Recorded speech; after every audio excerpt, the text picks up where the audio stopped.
Ok, meus amigos, tudo de bom para vocês? Como vocês já sabem, eu sou o Leão e faz tempo que eu não falo com vocês, né? E através de uma solicitação eu achei que deveria. Esperamos que vocês gostem. Para falar a verdade, eu sempre quando começo falo, eu não conto história, eu conto fatos. Por quê? Porque fatos é verdade. História você cria como você quer.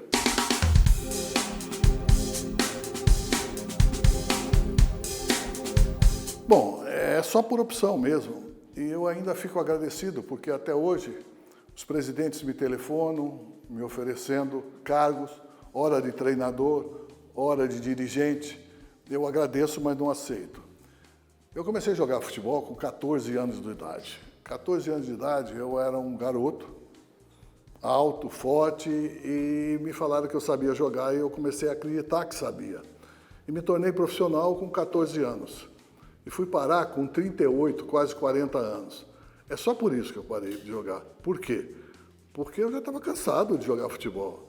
Já estava passado e eu já tinha realizado as coisas que eu desejava, até muito mais do que eu merecia ou talvez esperasse, né? Então eu resolvi parar como treinador. Desculpe, como jogador.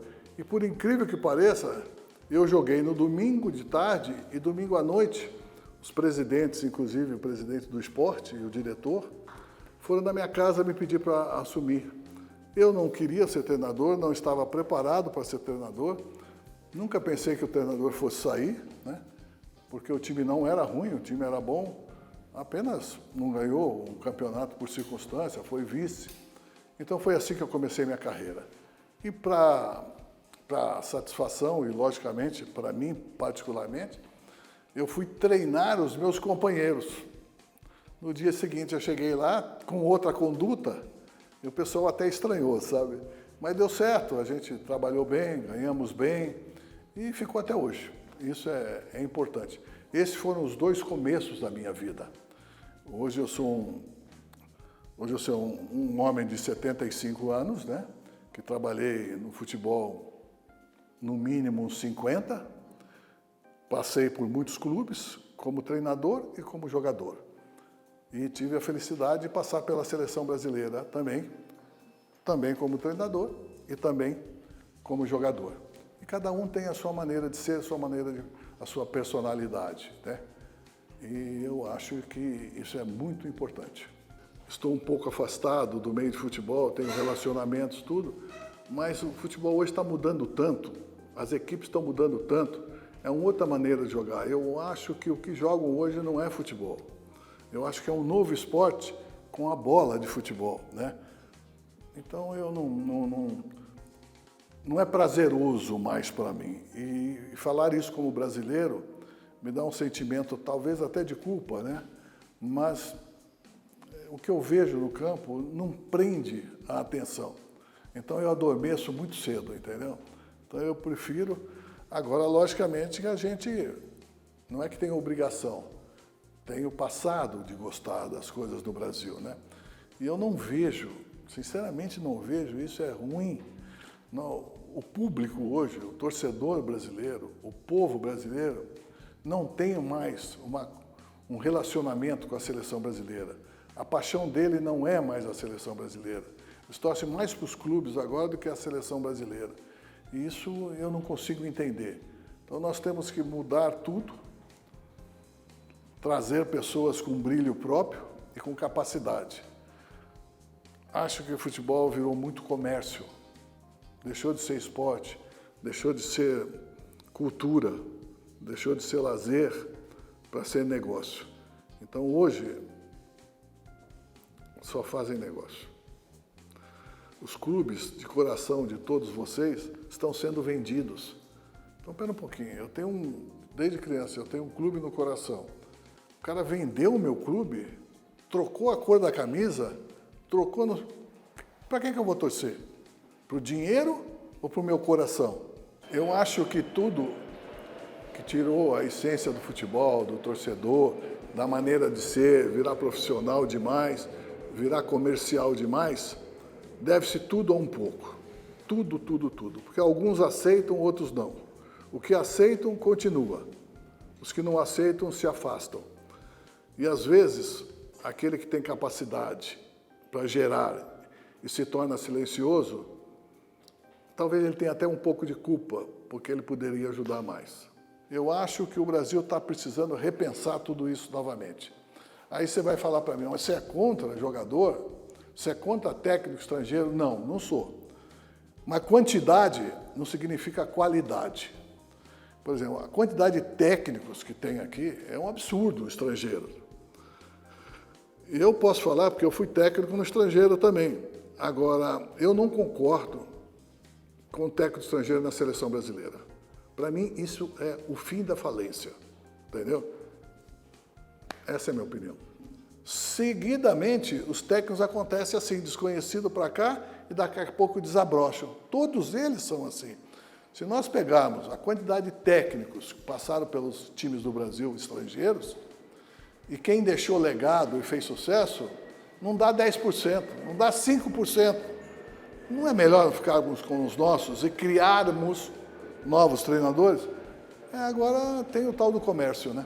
Eu conheço o Dorival, que para mim é Júnior, não é o Dorival, há muito tempo, porque eu fui treinador dele e eu o levei a alguns times pela capacidade dele de coordenação, era um jogador de meio de campo, pelo caráter dele, pela honestidade dele e pelo que ele agrega em um grupo de trabalho. Então, como treinador, ele chegou no mundo, no mundo seleção brasileira, na pior época possível. E está sofrendo por causa disso. Ele não tem quem convocar, quando pode, quando não pode, está machucado, não está, vai jogar aonde, como vai jogar. Não tem isso. Ele não tem tempo de nada. Absolutamente nada. Conclusão, está sofrendo muito e vai continuar sofrendo. Agora, se você chega lá, fica 3 meses, sai, 5 meses, sai, é a mesma coisa que não chegar. Então, eu acho que tem que mudar o conceito de relação treinador, atleta, estrangeiro, brasileiro, para a seleção brasileira. Nós precisamos fazer, como em 70, uma corrente para frente novamente, né? E eu não vejo isso, não vejo isso mesmo. Eu vejo, sabe por quê? Quando eu me olho no espelho, eu não me vejo torcedor da seleção. Por quê? Porque eu não conheço a seleção. Isso porque eu fui atleta na seleção, quer dizer, foi minha casa durante muito tempo. Eu fui educado dentro de futebol, cresci dentro do futebol. Então, o que eu posso dizer para você? Que eu fico triste de ver as circunstâncias. Estamos aí às portas de uma nova Copa do Mundo e não estamos nem classificados. Quer dizer, olha só o Brasil ter que ter medo de não classificar. Nunca existiu isso. Eu me lembro que nós vamos jogar contra quem? Contra fulano. Nós vamos ganhar de quanto hoje? A conversa entre nós era essa, entendeu? Não vejo isso mais. Se isso fosse lá atrás, eu diria que era um prazer. Hoje, é uma dificuldade muito grande e é um risco maior do que dificuldade. Porque se você vai à seleção e vai se descaracterizar por uma série de atos, porque muita gente pressiona, eu quero esse, eu quero aquele, não sei o que, não sei o que lá, eu quero que vocês vão para a rua, não quero nem saber de vocês. Então, às vezes, você tem que ser mais incisivo, não um ditador, mas um verdadeiro, né, para chegar a uma realidade. Acho muito difícil, cara. Tô preocupado com o nosso Brasil já há algum tempo. Quando eu penso que nós perdemos de 7 aqui dentro da nossa casa, rapaz, mas a gente não perdia ninguém dentro da nossa casa, quanto mais de 7, pelo amor de Deus. Porque eu cometi um erro, eu aceitei a seleção.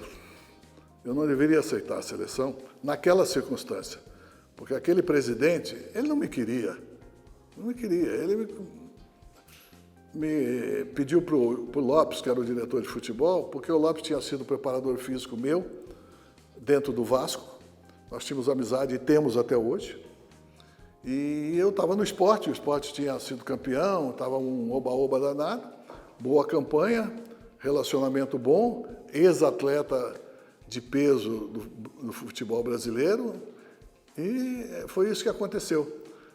Eu nunca conversei com um presidente, nunca. Tem cabimento? Fiquei 9 meses, nunca conversei.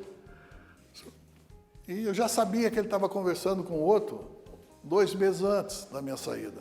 Quer dizer, isso não é caráter, isso é mau caráter. Maneira de trabalhar ou de fazer as coisas. E depois, nós ficamos tão desmoralizados através do órgão máximo do futebol, através que prendeu todo mundo, cara. Todo mundo foi preso. A demissão não estava nem no Brasil, né?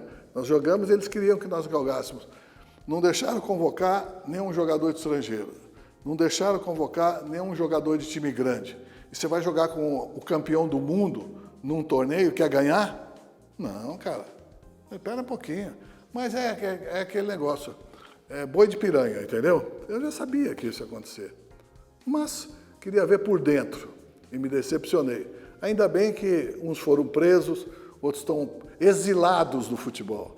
A palavra certa é essa, achei uma palavra. Exilados do futebol. Pô, eu não falei, eu não vou falar para você não, falei para ele. O Robinho me telefonou, falou, prof, ele me chama de prof. Folgado pra caramba, o Neguito. A gente chamava ele de Neguito, né? Uma brincadeira nossa, maravilhosa, né? Ele fala que é tudo meu filho, né? O seguinte, ele falou assim, professor, o senhor falou isso? Eu falei. Falei no programa de televisão, se realmente foi você fez e foi culpado pelo aquilo, você tem que pagar. Agora, se eu fosse você, eu já teria pagado na Itália. Com bom comportamento, você sairia muito mais rápido e já teria pagado sua dívida com a sociedade e com a família. Mas professor, os outros, não põe os outros no meio, pensa em você. Aí tá preso. Eu disse particularmente que eu iria visitá-lo. Mas só que teve uma restrição um pouco maior lá na cadeia de Tremembé, né? Ali perto de Taubaté, e que acho que trocou a chefia, eles estavam esperando para receber visitas. Então as visitas estavam mais restritas. No começo nem a família estava podendo ir, entendeu? Mas eu ainda vou. Gosto muito dele, tenho diálogo com ele. Um dia eu estava de férias na Bahia e ele me telefonou para dar cumprimentos de Réveillon, de Ano Novo. Ô, prof, tá? Aí eu, lógico, que falou, eu falei, não estou entendendo, quem é que está querendo falar comigo? Lógico, eu percebi que era o Robinho. Sabe o que ele me respondeu? Vê se ele era folgado. Aqui é o melhor jogador do mundo o ano que vem. E eu falei, só se você mudar de atitude, porque assim você não vai ser. Professor, você já está me dando dura? Eu falei, estou te dando dura. Entendeu? Então esse relacionamento era muito gostoso, cara. Nossa Senhora. Quando ele escondia a bola debaixo do carro, chutava para os amigos dele que estavam esperando lá fora no treino do Santos para pegar a bola, ele achava que a gente não via. Até que começou a ficar mais caro, né? Eu falei para ele, ó, daqui para frente eu vou descontar do teu salário aquelas bolas que você chuta lá fora de propósito. Ele deu risada. Pô, professor, o senhor percebeu? Pô, lógico que eu percebi. É uma experiência que eu não desejo que ninguém possa passar. Mas o Brasil a quantidade de ladrão que tem no Brasil e que eles trafegam pelo mundo diferente, porque tem respaldos diferentes no mundo de hoje, principalmente São Paulo. O que eu quero dizer é o seguinte, eles não roubaram alguma coisa que eu conquistei, eles roubaram tudo que eu conquistei. Roubaram tudo que você possa imaginar, desde o meu princípio de carreira. Todas as taças ganham pela FIFA, pela CBF, CBD antes, pelos governadores, pelos presidentes, pelos prefeitos, pelos amigos, pelos clubes, tudo. E tudo que joias, que eu dou um presente por ano para minha mulher. Roubaram tudo que você possa imaginar. Numa casa que eu construí, que eu morava, eu estava fora de São Paulo, eles sabiam da minha rotina, deveriam saber, porque ficaram das 5 à meia-noite e meia dentro. Pegaram 2, mas eles falaram que não vão falar, venderam as coisas e tal. Fazem já há um tempo, né, uns 2 anos já que aconteceu isso, né? E até agora, retorno 0. Não tenho nada. Não me pergunta, e aquela taça que você ganhou, aquela medalha?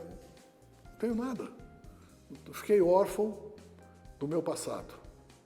graças a Deus, que tudo isso que nós estamos conversando faz parte do passado, faz parte do presente e, se Deus quiser, vai fazer o meu futuro também através dos meus netos. Não, eu tenho carinho pelo esporte, que nós não éramos nada e fomos tudo, fomos campeões. O Santos, onde o Santos estava horroroso, e estava todo mundo lá e ninguém achava as crianças estavam lá, rapaz, vai gastar. O presidente não tinha dinheiro, disse que a gente ia cair, eu falei, vamos cair junto, não tem problema. Colocamos os moleques, foram maravilhosos, entendeu? A gente tem, sabe, tem sempre que estar falando, às vezes, por exemplo, eu trabalhei no Internacional, de Porto Alegre, nós não fomos campeão, mas foi melhor do que ter sido campeão, porque nós salvamos para não cair no último jogo, contra o maior time, um dos maiores times que o Palmeiras fez, que foi o time da Parmalat, o time do dinheiro, entendeu? E nós ganhamos o jogo no finalzinho, lá e nos salvamos do rebaixamento. Isso, para mim, tem muito valor. Por isso que eu te falo, não é o treinador, o melhor treinador, não é aquele que ganha, é aquele que faz um bom trabalho. E alguns são esquecidos no interior aí, que fazem bom trabalho, cara. Fazem bom trabalho. E não tem bons empregos. Sabe por quê? Porque não tem bons empresários. Porque não se dão com os empresários. Não se deixam levar. É isso, cara. Por isso, tem vezes que eu falo, até falo em tom de brincadeira, mas é verdade. Tem jogador que está em time grande, não porque ele é bom jogador, porque o empresário dele é melhor que ele, que coloca lá. Por que coloca lá e como colocou lá, problema de você pesquisar. Ninguém entra no futebol porque ama o futebol. Ele ama o dinheiro que o futebol pode proporcionar a ele. E aí, se ele for bom, ele faz bons investimentos. Entendeu? Isso é verdade. Isso é verdade. Por exemplo, o Palmeiras, quando a Leila entrou, ela precisava, a Crefisa precisava? Não, ela era uma torcedora que queria fazer o melhor para conquistar o melhor. Ela fez tudo isso e conquistou o melhor. Essa é uma realidade, entendeu? Quando você consegue aproximar as duas coisas, aí fica bonito de trabalhar, mas precisa de tempo, precisa de tempo. Ninguém consegue grande sucesso no esporte ou no futebol durante muito tempo. Então você tem que aproveitar bem o pouco espaço e o pouco tempo que você tem. O Dudu foi um referencial ofensivo maravilhoso para o Palmeiras. Ele não é mais o mesmo, lógico que não é. Todas as contusões que ele teve, a última delas, se você vê ele andando, você vê que ele tem dificuldade. E vai ser daquele jeito, mesmo daquele jeito ele ainda é bom. Tanto é que o Cruzeiro o contratou. Agora, se você é um atleta, você tem um contrato que faltam 6 meses para vencer. O clube vai para você, que você é vinculado a ele, fala, olha, nós vamos te vender por, sei lá, 20, 30, 10 milhões. Você não vai ganhar nada. Mas daqui 6 meses, se você deixar passar, você está livre. Tudo aquilo que esse clube ofereceu para o outro clube, esse clube vai oferecer para você. E você vai se recuperar melhor ainda, porque já conhece o ambiente onde você está, e vai jogar mais 6 meses. Foi isso que o Dudu fez.